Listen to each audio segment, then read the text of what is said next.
Bonjour à tous et bienvenue dans votre émission.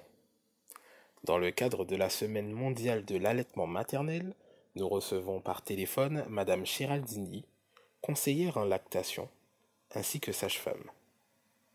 Madame Chiraldini, bonjour. Parlez-nous des différentes animations du CHU de Pointe-à-Pitre durant cette semaine de l'allaitement. Au CHU de Pointe-à-Pitre-Abîme, nous avons choisi, à partir du thème mondial qui était protégeons l'allaitement en dehors des conflits d'intérêts, de sensibiliser les mamans sur l'importance de l'alimentation pendant l'allaitement. Donc, nous avons travaillé avec des diététiciennes, des nutritionnistes et d'autres professionnels qui pouvaient nous aider à cerner cette thématique-là au mieux. Nous avons proposé aux mères des conférences sur le chlordécone et l'allaitement maternel, conférences aussi sur les toxiques et l'allaitement maternel, également sur phytothérapie et allaitement maternel, et un peu plus général concernant les apports nutritionnels par le lait maternel, et aussi l'équilibre alimentaire de façon un peu plus générale, que ce soit pendant l'allaitement ou pendant la grossesse. Merci. Que pouvez-vous nous dire sur l'allaitement maternel de façon générale en Guadeloupe? Concernant l'allaitement maternel en Guadeloupe, les taux d'initiation sont excellents puisque les statistiques nationales font état de 93%.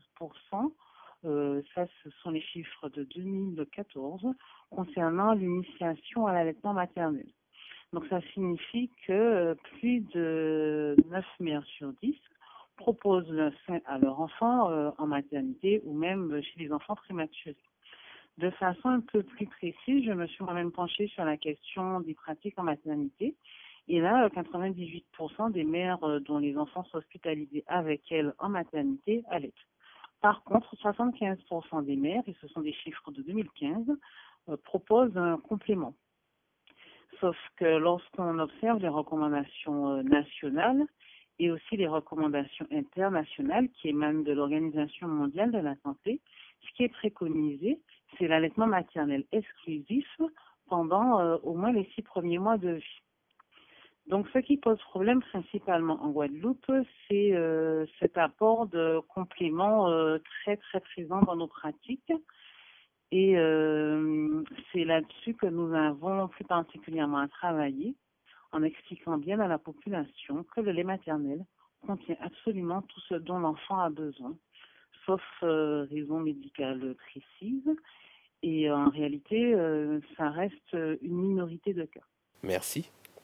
Madame Chiraldini, si vous aviez un conseil à donner aux différentes mères qui nous écoutent. La première chose à savoir, c'est que pendant toute la grossesse, l'enfant est alimenté parce que la mère mange et son corps transforme ce qu'elle mange pour permettre la croissance du fœtus.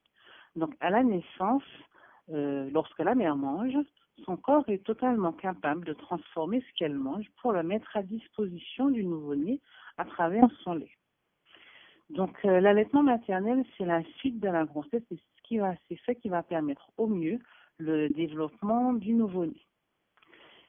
C'est vrai que ce qui va beaucoup aider les mamans, c'est d'être accompagnées et rassurées dans le fait que de ce qu'elles font est positif, dans le fait qu'on peut les encourager à donner essentiellement leur lait, et puis qu'elles soient conscientes aussi du fait que l'allaitement maternel, c'est naturel, mais pas automatique.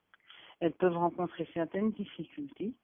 Et dans ces cas-là, le mieux, c'est de se tourner vers des professionnels référents. Malheureusement, en Guadeloupe, nous n'en avons pas beaucoup pour le moment. Mais heureusement, tout le travail qui est fait autour de la promotion de l'allaitement maternel tend aussi à mieux informer les professionnels sur comment conseiller une femme qui allaite. Madame Chiraldini, merci d'avoir répondu à nos questions. Quant à nous, on se retrouve très prochainement pour une nouvelle édition de l'interview de la semaine.